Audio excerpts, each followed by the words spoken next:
What's up, sons? Welcome to the first episode of Games for Potatoes, which is going to be a series where I take a look at some of the games on Steam that are indie-esque or less demanding, at least, let's say, and take a look at how they perform on an integrated GPU of whatever choice we decide to go with that week. So, stick around.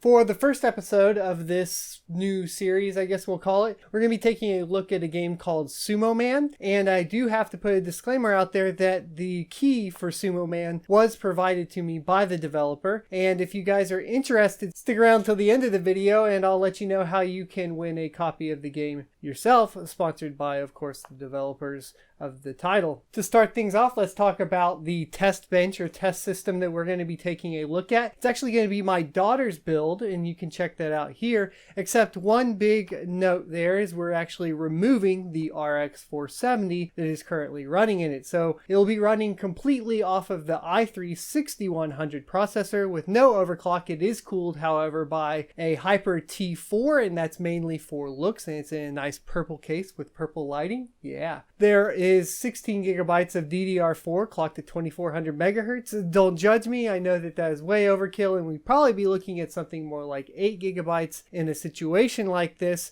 but it's not going to affect the iGPU too much. So we're going to go ahead and continue to leave it in there and not pull one of the sticks out. The game will be running on a 120 gigabyte solid state drive. It is the V300 from Kingston. The motherboard is going to be the Gigabyte H110M, which is a great, awesome budget board for like under 40 bucks. I think you can pick them up sometimes for like 30 bucks. So it's a super cheap board. It's a pretty reasonable CPU, and of course the RAM's overkill. Alright, so to start things off, we went ahead and booted up the game and tried to start playing on all of the various settings. So hopping into the settings menu, I was a little bit disappointed just because there aren't a lot of options. You're basically going to have your quality option, which is going to take you all the way from ultra low all the way to like the very high, and then you're going to have anti-aliasing, which goes up to by 16, and then you have your VSync option, and that's pretty much going to be about it. So the only thing we could really change was going to be the overall quality. Now, that being said, the reason I went ahead and started off with ultra low is because we were already on an iGPU, and so I wanted to go ahead and start where I knew that the game could at least play in case we ran into some issues there. Now, once I did set it to ultra low, we did turn VSync off for all of these benchmarks that I'm going to show you guys here, and that's because with VSync on, obviously that would skew the results, and we'll talk about VSync and why we should use it in this kind of use case in just a tad. But hopping right in, you'll see that at ultra low we had a minimum FPS of 46 with an average of 72.87 and a max of 88. These are very good results, and I was super impressed and super happy that we had a game that we can play on a system without a dedicated graphics card. Bumping on up to low settings, we had a minimum of 29 with an average of 43.9 and a max of 50. Now here's where my gripe about not having extra settings in the options menu becomes apparent, and that's because you can see here that we took pretty much like almost half of the frames away from us on that average, and I feel like if you had the option in the game menu to go ahead and tweak it some more, we could probably get some better performance out of it. That being said, if we bump up to medium, we become unplayable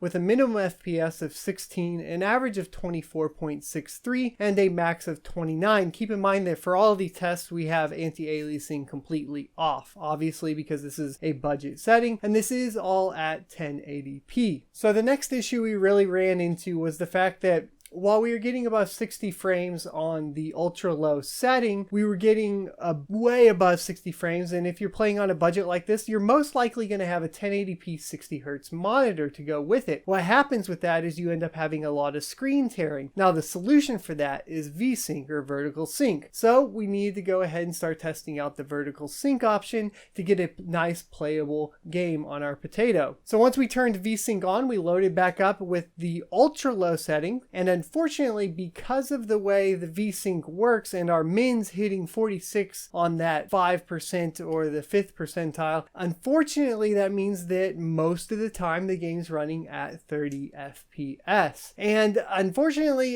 even though we could get some better visual fidelity and hit to low, The min of 29 puts us down into the 20s. So unfortunately, this game's going to be playable on a potato, but you're going to be playable at 30 frames per second unless you don't mind screen tear, which I would much rather play at 30 FPS than have the screen tear. All in all, just to give you guys an idea, Sumoman is basically an action-adventure platformer puzzler, and it's kind of in the vein of Joe Danger. It's going to be very physics-based, and it does have a really cool rewind option. So essentially what happens is you kind of get off on your balance and you'll fall over like a fat man, and to get back up the only thing you can do is rewind the game. So it's an interesting title and has enough levels that you should be entertained for a little bit. Go ahead and check out how to enter the giveaway in the description below. We're basically going to do epoxy once again, and that's how we're going to go through it. So click the link in the description below, and we will be giving away the key on the 28th, which is the release date of Sumoman itself. Don't forget to like, comment, and subscribe down below, and I'll see you next Tuesday.